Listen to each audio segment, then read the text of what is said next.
Le week-end dernier, l'Église protestante unie de France a pris la décision historique, on peut le dire, de permettre à ses ministres de bénir les couples homosexuels.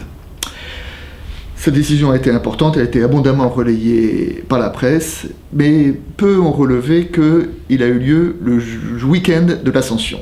Et théologiquement, l'Ascension, c'est quoi? C'est le Christ qui quitte la terre et qui laisse à ses disciples la responsabilité d'être témoins de son évangile. Et bien, l'Église protestante unie de France a décidé que sa responsabilité aujourd'hui, c'était, au nom de l'évangile, d'être généreux dans ses bénédictions. L'Ascension est aussi le commencement de la Pentecôte, et la Pentecôte, c'est l'attention à l'esprit, l'attention à ce qui est, et ce qui est dans l'Église, c'est que les couples homosexuels existent et qui demandent à placer leur union sous le regard de Dieu, et que l'Église s'est sentie appelée à répondre à cet appel. Maintenant, la question posée par cette décision est qu'elle a été prise à une écrasante majorité, 94 pour et 3 contre. Alors de cette écrasante majorité, nous pouvons avoir deux lectures.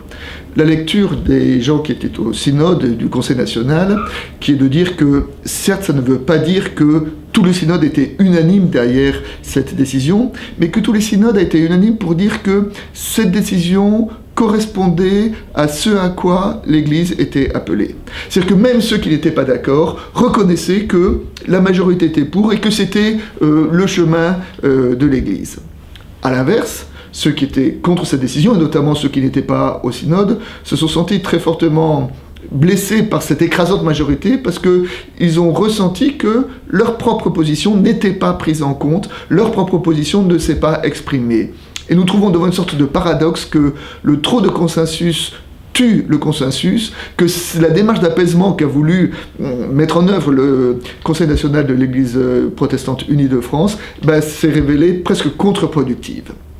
Maintenant, au point où nous en sommes, la décision est prise et quand même les synodes régionaux ont montré que la majorité de l'Église était favorable à cette décision.